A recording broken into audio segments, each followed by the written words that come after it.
Everyone. आज का हमारा टॉपिक लास्ट टॉपिक से रिलेटेड है। लास्ट टॉपिक में हमने खिमदे, नेरेदे, वार और योग के बारे में पढ़ा था। मैं इसे रिपीट करता चलूँ कि खिमदे यानी किसके पास, नेरेदे कहाँ, वार है और योग नहीं को इंडिकेट करता है। इस लेक्चर में हम ज़्यादा डीपली इस टॉपिक में जाएंगे। जिस तरह हमने लास्ट लेक्चर में पढ़ा था, नेरेदे के एग्जाम्पल में कलम नेरेदे यानी कलम कहाँ है, जवाब में कहा था कलम चांथादा, या कोई और पॉसिबिलिटी भी हो सकती है, कलम चांथादा, कलम बैग में है। तो यहाँ पे दो वर्ड्स है, एक चांथा और एक द। एक्चुअली इस लेक्चर में हम एक रूल के बारे में पढ़ेंगे।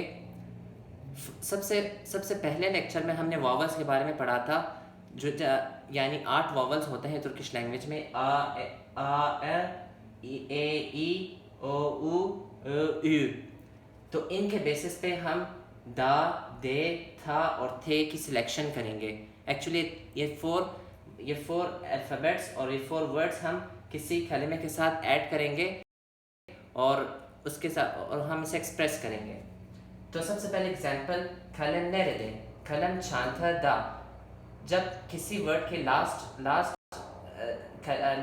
अल्फ़ाबेट आ, ओ या उ आ जाए तो हम दा और था लगाएंगे उसके साथ। फॉर एग्जांपल, दा और था के लिए कौन कौन से वर्ड्स आ सकते हैं? चांथा दा, मासा दा, सनफ था। यहाँ पे लास्ट अल्फ़ाबेट इसका वॉवल नहीं है, तो जिस वर्ड का लास्ट अल्फ़ाबेट वॉवल नहीं हो उससे एक अल्फ़ाबेट पहले हम देखेंगे। फॉर एग्जांपल, एफ वॉवल नहीं है तो उससे पहले अ है, अ वॉवल। तो ये वॉवल कौन से कैटेगरी में आता है? इस कैटेगरी में। तो दा और था लगाएंगे। हम यहाँ पे दा नहीं लगा सकते, उसका भी एक अलग रूल है, मैं आपको बताऊंगा बाद में। सेकेंड पॉसिबिलिटी इस पोर्शन के लिए, फॉर एग्जांपल, औरंजी का मतलब स्टूडेंट, औरंजी दे। लास्ट वर्ड इसका ई है, वॉवल है तो दे लगाएंगे, थे नहीं लगा सकते, उसके लिए भी अलग रूल है, वो मैं आपको बाद में बताऊंगा। खेदी, लास्ट वर्ड ई है तो दे, खेदी दे।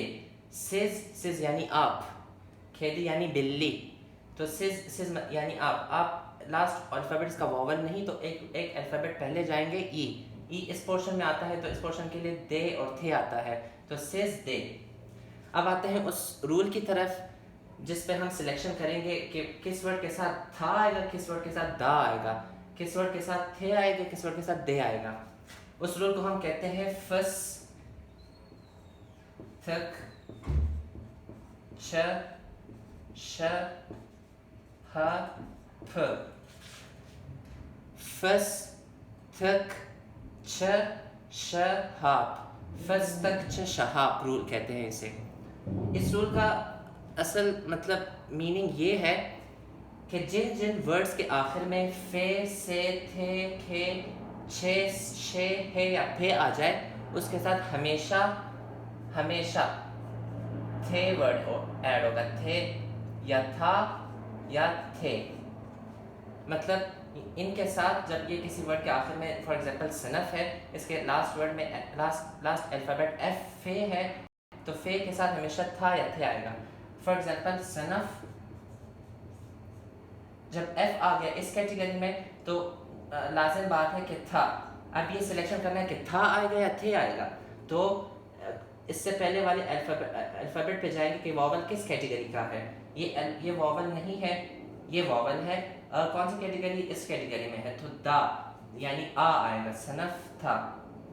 ओके, एंड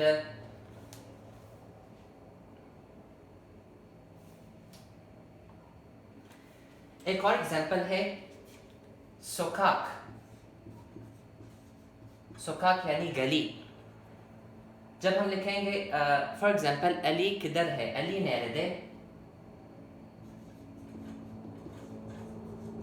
अली नेरेदे, अली कहाँ है, अली सोकाक। अब आएगा सिलेक्शन था, थे, दा और दे के बारे में। सबसे पहले देखेंगे कि इसका लास्ट अल्फ़ाबेट वॉवल है या कोई नॉर्मल है। तो इस वर्ड में लास्ट अल्फ़ाबेट इसका खे है, खे यानी वॉवल नहीं है, तो फ़ौरन हम इस कैटेगरी में आएंगे। खे है इसमें, हाँ इस क्लास में खे है, तो के साथ हमेशा था थे आएगा। तो सबसे पहले हम थे लगाएंगे, था यानी थे, टी लगाएंगे। अब सिलेक्शन होगी आ या ए की, सुखाक था या सुखाक थे। तो उसके लिए हम पहले इस पे जाएंगे, इससे पहले वाले लास्ट अल्फ़ाबेट पे जाएंगे, ये वॉवल नहीं है। इससे पहले वाला आ किस कैटेगरी में आता है? इस कैटेगरी में, तो हमेशा आ आएगा इसके साथ, सुखाक था। अली nerede? अली सुखाक था। तो ये था हमारा ये लेक्चर।